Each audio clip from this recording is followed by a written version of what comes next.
परम पूज्य आचार्य विशुद्ध सागर जी के शिष्य परम पूज्य मुनि श्री 108 आदित्य सागर जी महाराज के चरणों में नमस्तु नमस्तु। सभी आचार्य मुनि संघ के चरणों में नमस्तु। आज अकलंग विद्यालय जो आजादी के पहले इस विचार से कि नैतिक शिक्षा और उस समय की परिस्थिति के अनुसार जैन धर्म की शिक्षा व्यक्ति के निर्माण और चरित्र निर्माण में बहुत भूमिका निभा सकती है, और उस विचार से ये संस्था बनी। एक प्राथमिक विद्यालय से इस संस्था का काम शुरू हुआ और आज ये विद्यालय महाविद्यालय के रूप में कोटा और कोटा के आसपास के सभी क्षेत्रों के अंदर व्यक्ति निर्माण और व्यक्ति निर्माण से राष्ट्र निर्माण की ओर इनका योगदान अभूतपूर्व है। हम जब आजादी का इतिहास पढ़ते हैं तो हम देखते हैं कि आजादी की लड़ाई के अंदर जिन लोगों का योगदान रहा, उस समय आजादी के आंदोलन लड़ने वाले लोगों के मन में यह भी विचार था कि देश में अगर आजादी लानी है तो हमें एक शिक्षित समाज का निर्माण करना होगा। हमें भारतीय संस्कृति और विचारों के समाज का निर्माण करना होगा।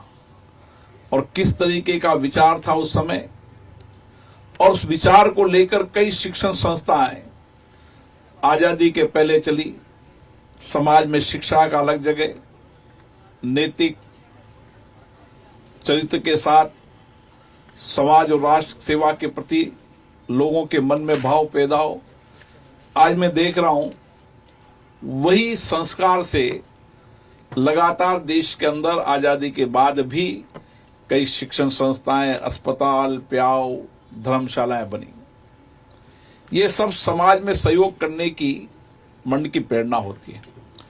और जैन समाज में तो हमेशा ये सिद्धांत रहा है अपरिग्रह और समाज सेवा, और इसी सिद्धांत से जितनी आवश्यकता है उतने धन को अपने पास रखना, बाकी समाज को समर्पित करना। जिस समाज के संस्कार हो, ये विचार हो, उस समाज ने देश भर में अलग अलग जगह शिक्षा संस्थाएं, औषधालय। अब आप बताओ, जैन आयुर्वेद औषधालय कितना पुराना है, जैन दिवाकर कितना पुराना है।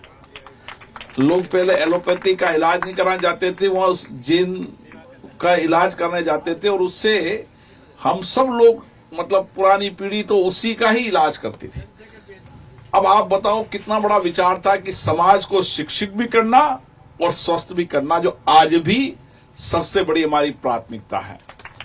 और इसीलिए जैन धर्म ने पूरे समाज के अंदर एक नया दर्शन दिया, नया विचार दिया, अहिंसा का विचार दिया, अहिंसा परमो धर्म का विचार दिया, सहिष्णुता का विचार दिया, शांति का विचार दिया, अपरिग्रह का विचार दिया। ये सब विचार आज की परिस्थिति में आवश्यक है। भगवान महावीर जी के विचार और सिद्धांत आज भी प्रासंगिक है, जब उन्होंने उस समय कहा था कि देश में अगर शांति लानी है, विश्व में शांति लानी है, तो हमें अहिंसा के मार्ग पर चलना होगा। और महात्मा गांधी जी ने दुनिया को बताया कि अहिंसा के मार्ग पर चलकर भी आजादी प्राप्त करती है। जो दुनिया के इतिहास में जब लोग पढ़ते हैं कि अहिंसा से भी आजादी प्राप्त कर सकती है, ये भारत है जहां पर आजादी का आंदोलन, कई देशों ने तो आजादी का आंदोलन लड़ा तो भी आजादी मिली, लेकिन आप विश्व के किसी भी देश में चले जाओ, महात्मा गांधी के विचार आज भी उनको प्रेरणा देते हैं कि किस तरीके से एक व्यक्ति ने अहिंसा के आधार पर देश में, एक इतने बड़े देश में क्रांति ला दी और बदलाव का बिगुल बजा, जो अपने आप में इतिहासों में पढ़ा जाता है। इसी तरीके से जैन धर्म और जैन मुनि आचार्य, अभी आचार्य विद्यासागर जी महाराज ने शरीर का त्याग किया। अब इस धरती पर हम सबका सौभाग्य है कि ऐसे लोगों का हमें आशीर्वाद मिला, ऐसे लोगों के दर्शन करने का मौका मिला। ये पीढ़ी कितने सालों बाद ऐसे आचार्य आते हैं, लेकिन उनके विचार, उनके सिद्धांत, उनकी कार्य संस्कृति हम सबको सालों तक प्रेरणा देती रहेगी। उनका विचार आत्मनिर्भर का होने का विचार था। उनका विचार छोटे लघु कुटीर उद्योग, हाथ कर का, मतलब मैं जब उनसे मिला तो मैं अद्भुत था कि किस तरीके से छोटे गांव में हाथ करगा, खादी, इन विचारों को लेकर आत्मनिर्भर भारत बन सकता है।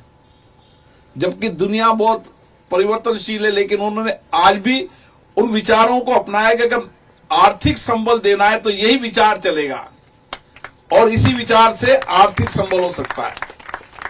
ये सब हमारे लिए प्रेरणा के स्रोत है। आज हमारे बीच में परम पूज्य 108 आदित्य सागर जी महाराज यहाँ पधारे हैं। इनका आशीर्वाद, इनकी प्रेरणा, उनके दिए गए ज्ञान विचार हमको मिलेंगे। हम सबके जीवन में जैन धर्म के विचार हमेशा हम सबको नई प्रेरणा देते हैं।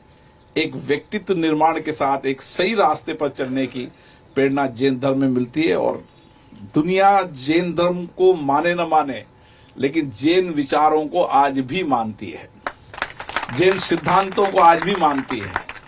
इसलिए मानती कि जैन सिद्धांत कोई एक धर्म के सीमित दायरे में नहीं है। ये व्यक्ति निर्माण, उसकी चरित्र निर्माण, उसकी त्याग, तपस्या, समर्पण, सेवा, क्षमा, कितने विचार हैं जो आज समाज में आवश्यकता है। और कहते हैं ना कि जब हम बाहर जाते हैं तो कौन सा खाएंगे, उन्हें का जैन फूड। तो सात्विक, एक देश के अंदर आप कहीं चले जाओ, एक आपको मिला कौन सा खाना है, जैन फूड। अब आप बताओ, सात्विक जिंदगी जीना, सात्विक रहना, ये दर्शन जैन धर्म का दर्शन है। और मुझे आशा है कि ये विद्यालय इसी तरीके की नैतिक शिक्षा, चरित्र निर्माण, राष्ट्र निर्माण और जैन धर्म की शिक्षाओं के माध्यम से एक ऐसे समाज का निर्माण करेगा जो देश और राष्ट्र की सेवा के लिए हमेशा समर्पित रहेंगे। और यहाँ पढ़ने वाला नौजवान देश विदेश में जहाँ भी जाएगा, भारतीय संस्कृति, उसकी शिक्षा, उसकी प्रणाली का जो कुछ भी निर्माण हुआ है वो राष्ट्र को समर्पित करेगा। पुनः आप सबको जय जिनेंद्र, परम पूज्य मुनि श्री 108 जी और सब संघ को प्रणाम। जय जिनेंद्र, नमस्ते।